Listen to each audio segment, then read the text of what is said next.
The gavel crashed down like thunder in the sterile courtroom. But it wasn't justice that echoed through those marble halls. It was the sound of a corrupt empire about to fall. Judge Edward Chen sat behind his imposing bench, black robes draped around him like the wings of a vulture. He had no idea that every word he was about to speak would soon be used against him in a federal courtroom. Across from him, Pam Bondi adjusted her glasses with the precision of a surgeon. What Chen didn't know was that she wasn't just another lawyer. She was the architect of his downfall. And this hearing was nothing more than a trap. 2 years in the making. The morning sun streamed through the tall windows of the Miami Federal Court, casting long shadows across the polished floor like prison bars. At exactly 9 a.m., the heavy oak doors swung open, their weight a reminder of decades of intimidation. But today was different. Today, the hunter was about to become the hunted. Judge Chen entered with the swagger of a man who believed himself untouchable. 22 years on the bench had turned him from an idealist into a tyrant in robes, a man who used the law as a personal weapon. His salt and pepper hair was perfectly groomed, his suit immaculate beneath his judicial robe, his confidence absolute. He'd never faced real consequences, never been held accountable for the lives he'd destroyed. "All rise for the Honorable Judge Chen," the bailiff called out. The crowd stood like a congregation before a false prophet, unaware they were about to witness the most spectacular fall from grace in Miami's federal court history. As Chen settled into his leather chair, his sharp eyes scanned the room. He didn't notice the 3 men in identical dark suits seated in the back row, federal agents who had been watching him for nearly a year. They had documented every bribe, every illegal conversation, and every abuse of power that tied Chen to a vast network of judicial corruption. Pam Bondi sat calmly at the defense table. Former Florida Attorney General and seasoned strategist, she had taken this case for one reason only: to give federal investigators the perfect opportunity to expose Chen's crimes in real time. The case itself was trivial, a minor civil dispute that should have taken only hours. But Bondi knew that if Chen believed he was in control, he would show his true colors. Like a skilled angler, she had set the perfect bait. Now all she had to do was wait for him to bite. "Counselor Bondi," Judge Chen began, his voice dripping with arrogance, "I trust you've prepared your client for the reality that this court doesn't tolerate frivolous arguments." Bondi smiled politely. "Your Honor, we're fully prepared to proceed according to established legal procedure." Beneath her calm tone was steel. She wasn't just there to argue. She was there to document every abuse of power, every violation of ethics, every moment of corruption. The morning unfolded exactly as she expected. Chen interrupted her constantly, mocked her arguments, and displayed open bias that would have been grounds for appeal in any fair courtroom. Bondi stayed composed, knowing the agents in the back were recording everything. "Your Honor," she said during one interruption, "I respectfully request to finish my argument without interruption." As is standard procedure, Chen leaned forward, his voice rising. "Counselor, this is my courtroom. You will follow my rules, not the fantasies from your law textbooks." Even the federal agents exchanged glances. That single statement alone was enough to confirm everything they'd suspected. As the morning went on, Chen's behavior grew worse. He insulted Bondi's competence, questioned her credentials, and issued rulings so blatantly wrong they bordered on judicial malpractice. Every word was recorded, by both the agents and Bondi's own hidden device, capturing every moment in crystal-clear audio that would soon echo through federal courtrooms nationwide. When court reconvened after lunch, Chen seemed even more unhinged. Whether from arrogance or stress, he was unraveling fast. "Counselor Bondi," he declared, "I've reviewed your morning arguments and find them to be without merit, without foundation, and frankly beneath this court's standards." The bias was unmistakable. Chen had long believed himself untouchable, but in the back row sat agents who had spent nearly a year building a RICO case against him, one that would soon bring his empire crashing down. Bondi responded evenly. "Your Honor, we respectfully disagree. We've cited 17 relevant precedents, including 3 Supreme Court rulings that directly support our client's position." Her words were calm but cutting, a polite way of saying the judge was wrong, and that his behavior would soon make him the defendant. As the afternoon dragged on, Chen's professionalism collapsed completely. He made personal remarks about Bondi's appearance.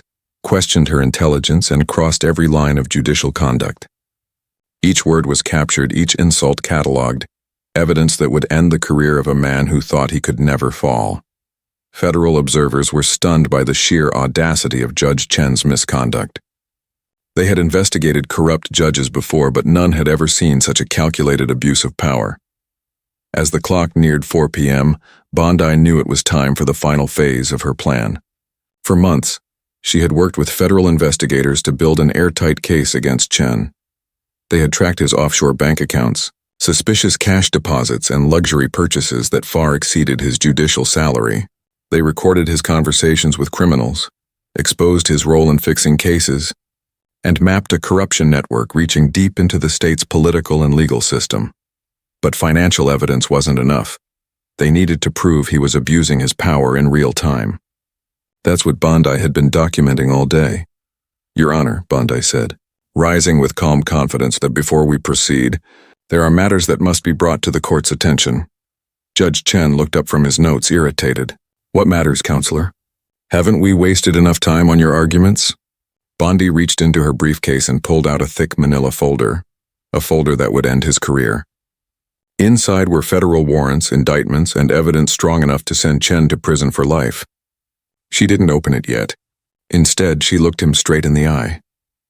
"Your Honor, you are currently under federal investigation for judicial corruption, racketeering, and conspiracy to commit fraud. These proceedings are being monitored by federal agents as part of an 11-month investigation." The color drained from Chen's face. His hands trembled. For the first time in 22 years, he was speechless. In the back row, federal agents stood up in unison, their badges now visible. They weren't observers. They were investigators, and Chen was their target. Bondi opened the folder and began to read. "Your Honor, this is a federal warrant for your arrest on charges of accepting bribes, conspiracy to commit racketeering, obstruction of justice, and violations of the RICO Act. The warrant was issued this morning by Judge Martinez, based on evidence from the 11-month investigation." Chen tried to speak, but no words came. He looked around desperately, but there was no escape. The agents moved toward the bench, handcuffs ready. Bondi continued, her tone now commanding. "The investigation documents 17 instances of judicial misconduct, 43 counts of bribery, and clear evidence of your involvement in a criminal conspiracy involving money laundering, tax evasion, and obstruction of federal investigations." The courtroom erupted, gasps, shouts, and phones snapping photos. The bailiff froze, but Bondi remained composed, her voice steady as she read each piece of damning evidence. Bank records showing over $2.3 million in offshore deposits, recorded calls with organized crime figures, and proof of case fixing for cash payments. The investigation has also confirmed your intimidation of attorneys, manipulation of trials, and violations of defendants' constitutional rights. Chen finally whispered, trembling, "This is impossible. I'm a federal judge. I have immunity." Bondi gave a cold smile. "Judicial immunity doesn't cover criminal behavior. When you took bribes and conspired with criminals, you forfeited that privilege. You're no longer a judge, Mr. Chen. You're a defendant." A federal agent stepped forward, badge gleaming. "Edward Chen, you're under arrest for federal racketeering, bribery, conspiracy, and obstruction of justice. You have the right to remain silent." The click of handcuffs echoed through the courtroom. The man who once ruled with arrogance was now just another criminal. The black robe that symbolized power was meaningless. The gavel that had intimidated others was silent. As Chen was led out in handcuffs, past the bench where he had twisted justice for 22 years, the irony was complete. The hunter had become the hunted. Bondi calmly gathered her files. She hadn't just exposed one corrupt judge. She had proven that no one, no matter how powerful, stands above the law. Outside, cameras flashed as Chen was escorted through the courthouse, past portraits of honorable judges and marble walls engraved with "Justice for All." It was a moment that would be remembered for decades. Proof that the American justice system could still police itself. Reporters swarmed the courthouse steps. Bondi faced them with quiet authority. "Today's events prove that our justice system, while imperfect, can correct itself. No one is above the law. No position grants immunity for crime, and no amount of power can protect someone who betrays their oath." The investigation would soon uncover even more, over $5 million in illegal payments hidden offshore, and a web of corruption reaching far beyond Chen's courtroom. But for now, justice had spoken, loud and clear. Dozens of again had reason to believe that equality and the rule of law were not just ideals carved into stone. They were living principles worth defending. When the steel doors of the Miami Federal Detention Center slammed shut, the echo seemed to mark the end of an era of deceit. Just 24 hours earlier, Judge Chen had been one of Florida's most powerful men, untouchable and feared. Now, wearing an orange jumpsuit numbered 47291, he sat in a concrete cell staring at the walls that might confine him for life. But his nightmare was only the beginning. His arrest had triggered a chain reaction, an avalanche that threatened to bury an entire empire built on 22 years of systematic corruption. If this story of power, greed, and justice has you hooked, stay tuned. The rabbit hole goes far deeper than anyone imagined. At 3:47 a.m., FBI Special Agent Sarah Martinez sat in her cramped Miami field office surrounded by bankers' boxes overflowing with evidence. Each document, photo, and recording revealed a corruption network so vast it shattered her faith in the system she had sworn to protect. The hum of fluorescent lights filled the silence as she sifted through the proof, financial records, wiretaps, surveillance photos. In one, Judge Chen accepted a briefcase full of cash from Vincent the Fish Scalise, a known associate of the Gambino crime family. The exchange looked casual, practiced, as if it had happened many times before. That photo was just one piece of a puzzle so massive that the FBI had deployed 47 agents to uncover its full scope. Operation Blind Justice had already identified 17 judges, 34 attorneys, 12 politicians, and dozens of business leaders in what prosecutors were calling the largest judicial corruption case in U.S. history. Then, Agent Martinez's encrypted phone buzzed. A message from her partner, Agent David Kim. Target is burning documents in backyard. Moving to intercept.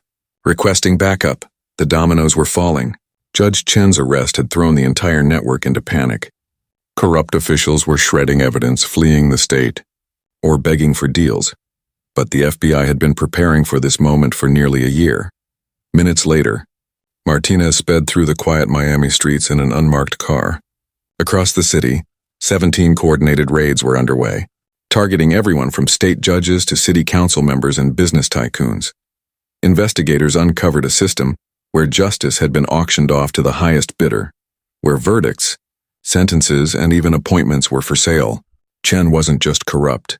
He was the kingpin of a criminal empire that had turned Florida's courts into his personal cash machine. When Martinez arrived at Senator Robert Castellanos's Coral Gables mansion, smoke was already rising from the backyard. The senator, a self-proclaimed defender of law and order, was frantically burning files in a barrel. FBI, step away from the fire, Agent Kim shouted as the tactical team surrounded him. It was too late. Among the half-burned papers were bank statements showing transfers from Chen's offshore accounts, correspondence confirming fixed rulings, and a handwritten list of judges and each, with a price next to their name. Murder case, $100K, tax evasion, $750K, drug, trafficking, $50K. The justice system had been reduced to a criminal ledger across Miami. Similar scenes unfolded. At Peyton Hayes Associates, one of the city's most prestigious law firms, agents uncovered millions in bribes funneled through offshore accounts. Managing partner Richard Peyton was arrested at Miami International Airport, carrying $300,000 in cash, a fake passport, and a one-way plan to escape justice. The deeper agents dug, the clearer the truth became. This wasn't just a scandal. It was a criminal empire, woven into the fabric of Florida's political and judicial system. And as federal agents raided Sunshine State Investments, a major real estate firm linked to Chen, they uncovered something chilling, a hidden command center that revealed just how deep this web of corruption truly went. Federal agents had uncovered a trove of explosive evidence, files containing detailed records on judges, prosecutors, and politicians, complete with photos and documents proving their role in a massive conspiracy. Maps showed real estate projects approved through fraudulent legal channels. Even more shocking were the plans to expand the operation beyond Florida. transforming a regional scandal into a nationwide criminal enterprise. At the center of it all was Anthony Big Tony Russo, the mastermind behind Sunshine State Investments. His rumored ties to New York and New Jersey crime families had long been whispered about, but never proven. Until now, agents discovered that Russo had been using Judge Chen's courtroom as a tool to legitimize criminal businesses, launder money, and destroy competitors through fake legal rulings. Wiretaps revealed a partnership that went far beyond bribery. Chen and Russo were business partners in a criminal empire that had generated more than $50 million in illegal profits over the past decade. Judge Chen wasn't just accepting bribes. He was an active participant in money laundering, extortion, and large-scale fraud. When news of the investigation leaked, panic tore through Florida's political and legal circles. Judges suddenly took family leave. Lawyers rushed into early retirement, and 3 state legislators resigned, all under suspiciously convenient circumstances. But the FBI wasn't done. Operation Blind Justice had exposed a web of corruption stretching into Congress, the Department of Justice, and even the Florida governor's office. What began as an inquiry into one corrupt judge had become a federal investigation, threatening to collapse the state's entire political structure. The money trail was staggering. $127 million in illegal transactions routed through offshore accounts, shell companies, and fake real estate firms. Judge Chen's personal fortune alone exceeded $15 million, spent on luxury homes, sports cars, and a private yacht anchored in the Bahamas. As dawn broke over Miami, news outlets erupted with headlines like "Corruption Scandal Rocks Florida" and "Judge's Arrest Triggers Massive FBI Operation." For many victims of Chen's courtroom, it was more than just news. It was long-awaited justice. Maria Gonzalez, whose son had been wrongfully convicted 5 years earlier, watched the coverage with tears of relief. "I knew something was wrong," she said. "No judge could be that cruel without a reason. My son lost 5 years because of that man's corruption." The fallout spread nationwide. Investigators reopened old cases linked to the Miami corruption network, and the Department of Justice launched a special task force to uncover judicial corruption across the country, using Operation Blind Justice as a model. Meanwhile, in his detention cell, Judge Chen finally grasped the depth of his downfall. Prosecutors were charging him under the RICO Act, not just as a corrupt judge, but as the head of an organized crime syndicate. The evidence was irrefutable. Documents, recordings, and witnesses all stacked against him. Civil rights lawyers began filing lawsuits for hundreds of wrongfully convicted defendants. Florida faced hundreds of millions in potential damages. Prosecutors made one thing clear. Chen's only hope to avoid life in prison was full cooperation, naming every member of his criminal network. But cooperation came with danger. Russo's associates were already threatening retribution against anyone who talked. Chen was trapped between the law demanding testimony and criminals promising death if he gave it. The FBI pressed on. Thousands of cases were re-examined. Agents dug into campaign donations, financial records, and judicial appointments, exposing a deep rot within Florida's justice system. The governor announced an emergency review of judicial oversight. The Florida bar suspended dozens of attorneys, and Congress began hearings on nationwide court corruption. By the second day, 37 arrests had been made, 50 search warrants executed, and over $200 million in assets seized. But investigators were only scratching the surface. Each box of evidence held another betrayal of public trust, another proof that power had been abused. Still, amid the darkness, there was a spark of redemption. Federal agents, prosecutors, and citizens like Pam Bondi had proven that justice could prevail, that no one, no matter how powerful, was beyond accountability. Judge Chen's black robe, once a symbol of authority, had become his prison uniform. The gavel he'd used to intimidate others was now evidence in his own trial, and the courtroom where he'd once perverted justice would soon host his sentencing. As midnight approached, prosecutors prepared sweeping indictments for dozens of conspirators. The evidence was airtight and justice was finally within reach. Then came the turning point. Word spread that Judge Chen wanted to talk. After 2 days in custody, facing life behind bars, the once untouchable judge was ready to confess. The empire he built on greed and fear was collapsing. The hunter had become the hunted, and the wheels of justice were now crushing those who had corrupted it. This was only the beginning of one of the most stunning corruption cases in American history, a powerful reminder that no matter how high they climb, justice always catches up. Comment below. Which other powerful figures do you think might be sweating right now?